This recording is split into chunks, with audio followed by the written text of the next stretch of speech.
Dans cette séquence, nous allons commencer à comprendre l'intérêt de sélectionner dans Photoshop.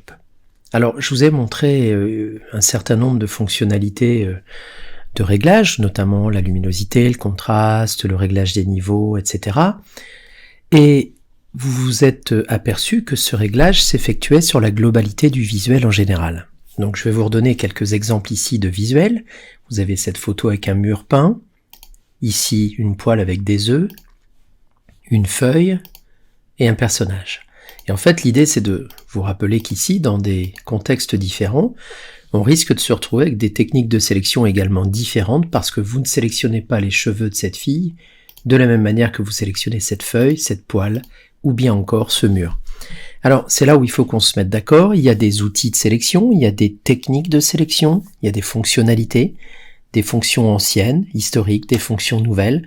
Et donc, sélectionner pour quoi faire ? Eh bien, tout simplement parce que certaines des images que vous avez ici ne peuvent être modifiées que si vous faites une sélection au préalable. Dans un cas comme celui-ci, si vous aviez envie de changer la couleur des œufs, clairement, vous pourriez utiliser une technique qui ne nécessite pas de sélection.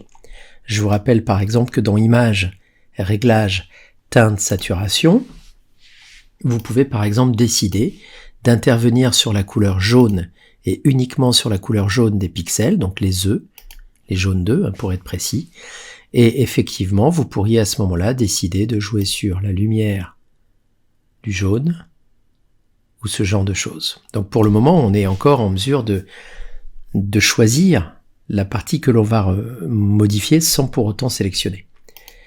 Dans ce cas-là, vous aviez aussi une image de la piscine, souvenez-vous, qui correspondait à ce contexte-là. Je pourrais, dans le même ordre d'idée, dire, voilà, dans Image, Réglage, Teinte, Saturation, fonction qu'on a vue ensemble, je pourrais simplement m'intéresser au jaune et décider ici que la saturation du jaune va être plus ou moins marquée, que la lumière va être plus ou moins marquée, etc. Très bien.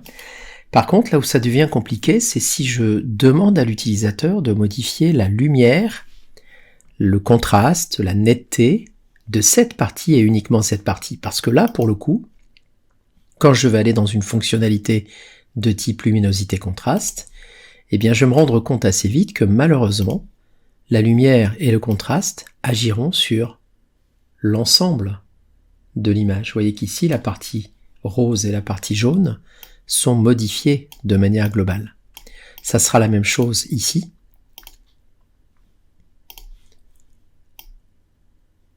Avec un contraste global, une lumière globale. Et ce sera évidemment la même chose sur toutes les autres photos.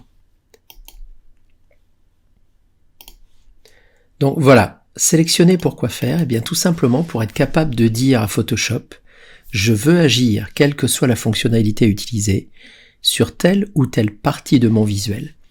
Je veux agir sur le visage de la fille. Je veux agir sur la feuille, mais pas sur le fond. Je veux agir sur l'œuf, mais pas sur la poêle. Je veux agir sur le mur rose, mais pas sur le mur jaune.